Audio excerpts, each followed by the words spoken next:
आइए सभी बच्चों को मेरा क्लास में स्वागत है। आज भौतिकी प्रकाश के परिवर्तन वीडियो पार्ट 2 लेकर आए हैं।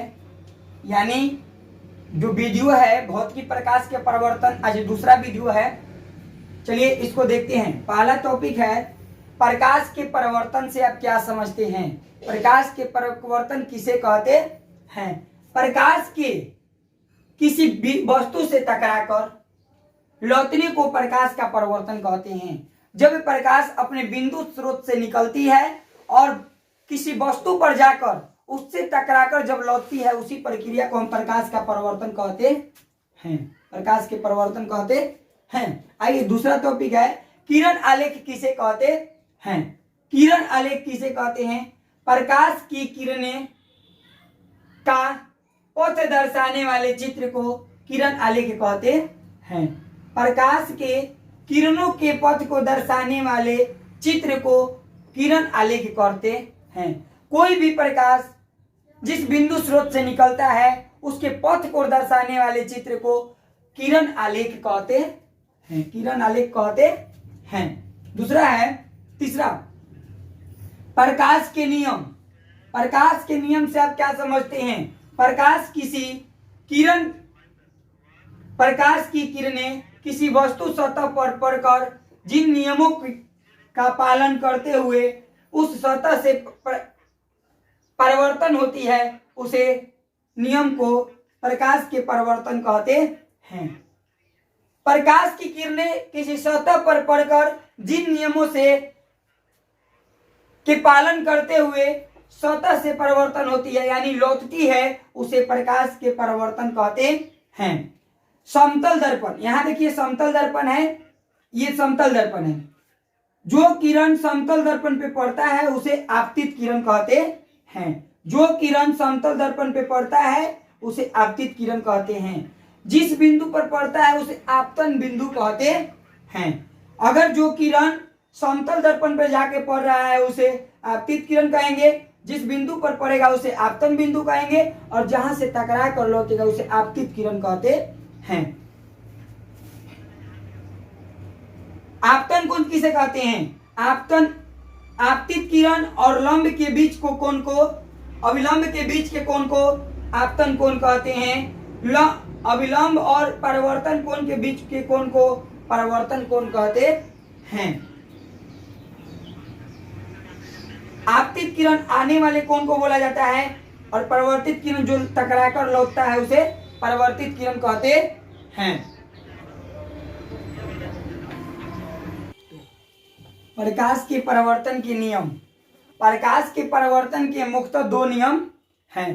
प्रकाश के परिवर्तन के मुख्यतः दो नियम हैं। आपको एक नंबर की क्वेश्चन आता है कि प्रकाश के परिवर्तन के कितने नियम होते हैं। बोर्ड परीक्षा में आपको एक क्वेश्चन पक्का एक नंबर का आता है कि प्रकाश के परिवर्तन के कितने नियम हैं, तो बाबू 2 में मार दीजिएगा। आइए, प्रकाश के परिवर्तन के मुख्यतः 2 नियम होते हैं। पहला नियम होता है आपतित किरण, परिवर्तित किरण।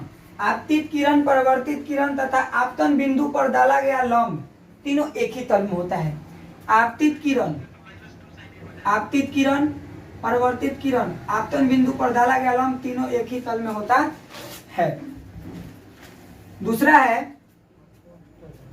आपतन कोण परिवर्तन कोण के बराबर होता है। जो आपतन कोण बनता है, आपतन कोण और परिवर्तन कोण जो आपस में क्या होता है, बराबर होता है।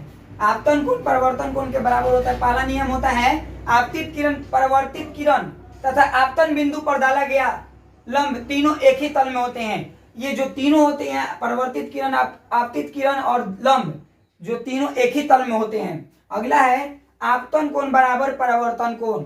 प्रकाश की दूसरा नियम होता है आपतन कोण तथा परिवर्तन कोण के बराबर होते हैं। आपतित किरण किसे कहते हैं। आपतित किरण किसे कहते हैं। किसी सतह पर पड़ने वाली किरण को आपतित किरण कहते हैं। किसी सतह पर, यह एक सतह है, इस पर जो किरण पड़ेगा उसे आपतित किरण कहते हैं। इस किरण को हम आपतित किरण कहते हैं। आपतित किरण कहते हैं।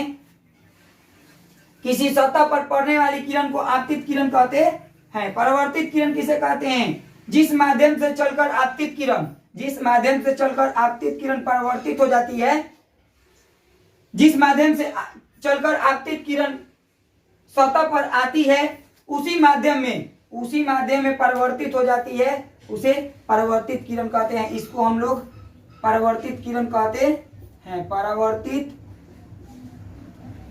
किरण कहते हैं। ठीक है, इसको आपतित किरण, इसको परावर्तित किरण।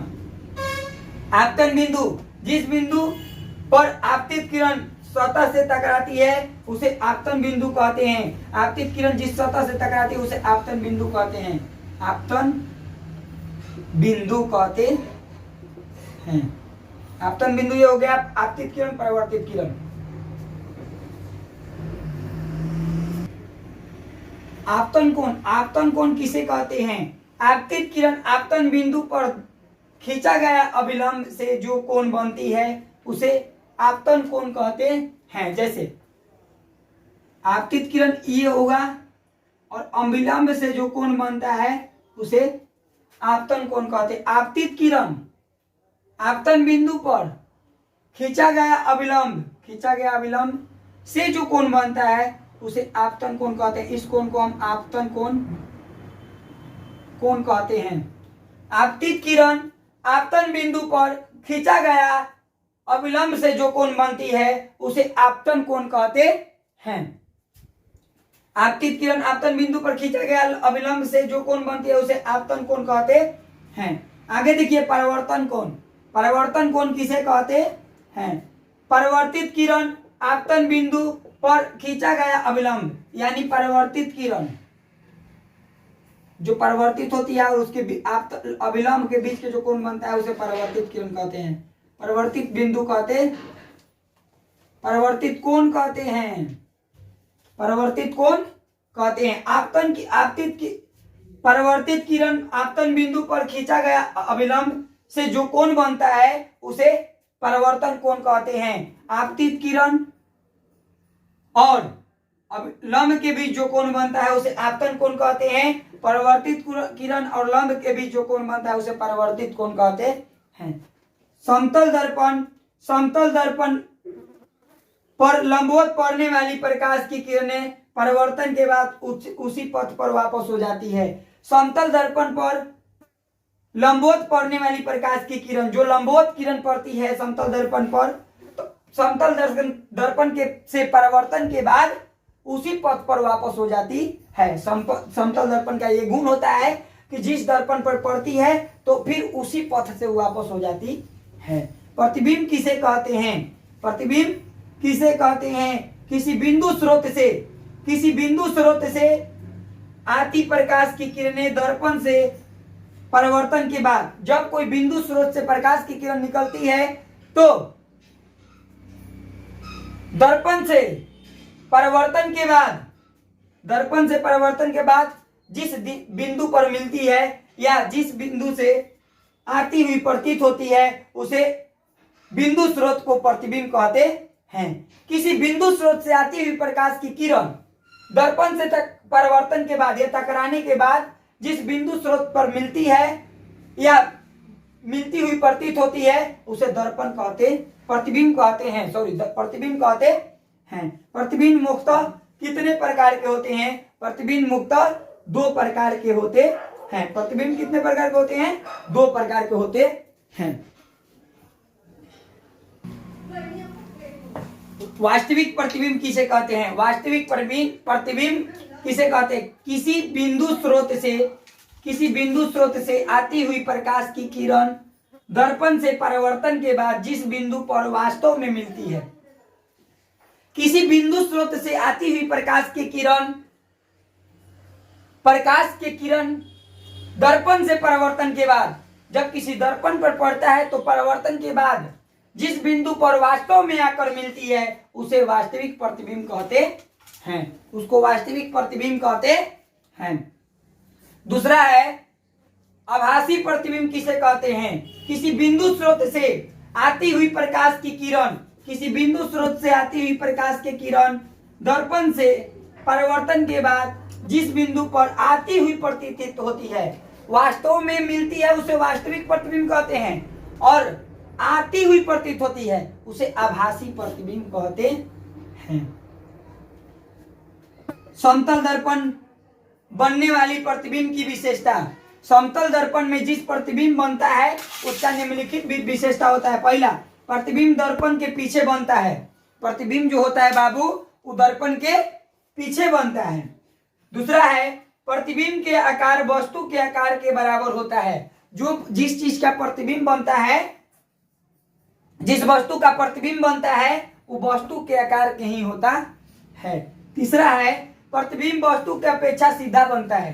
प्रतिबिंब जो समतल दर्पण पे जो प्रतिबिंब बनता है वो वस्तु की अपेक्षा सीधा बनता है। चौथा है, प्रतिबिंब पार्श्विक रूप से उल्टा होता है। प्रतिबिंब जो बनता है वह पार्श्विक रूप से उल्टा बनता है। पांचवा है, प्रतिबिंब आभासी होता है। समतल दर्पण में जो प्रतिबिंब बनता है वो आभासी प्रतिबिंब होता है। छठा है, प्रतिबिंब दर्पण से उतना ही पीछे बनता है जितना दर्पण से वस्तु आगे रहता है। प्रतिबिंब जो दर्पण से उतना ही पीछे बनता है जितना वस्तु दर्पण के आगे होता है। दर्पण किसे कहते हैं? दर्पण किसे कहते हैं? किसी कांच के वह टुकड़ा जिसका एक तल कलई किया हो तथा एक तल परावर्तक सतह हो उसे दर्पण कहते हैं।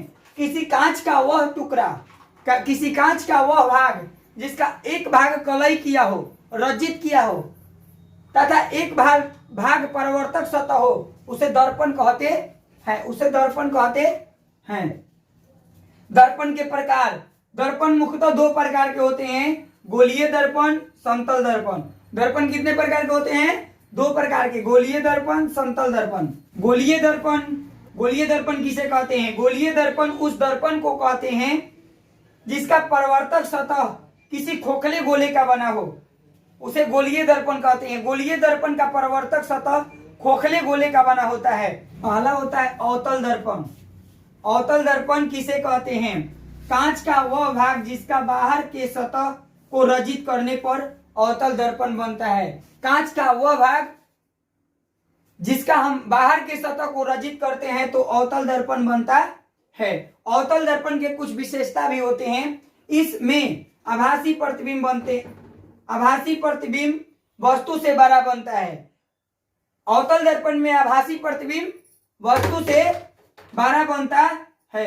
प्रकाश का परावर्तक दर्पण के भीतर से होता है। अवतल दर्पण में प्रकाश का परावर्तक उसके भीतरी भाग से होता है। उत्तल दर्पण, उत्तल दर्पण किसे कहते हैं? कांच का वह भाग जिसका भीतरी भाग रजित करने से उत्तल दर्पण बनता है। कांच का वह भाग जिसका हम अगर भीतरी सतह को रजित करते हैं तो उत्तल दर्पण बनता है। इसके भी कुछ मुख्य विशेषता होते हैं। पहला है, इसमें आभासी प्रतिबिंब वस्तु से छोटा बनता है। उत्तल दर्पण में आभासी प्रतिबिंब वस्तु से छोटा बनता है। दूसरा है, प्रकाश का परावर्तक उत्तल दर्पण के बाहरी भाग से होता है। प्रकाश के परावर्तक उत्तल दर्पण के बाहरी भाग से होता है।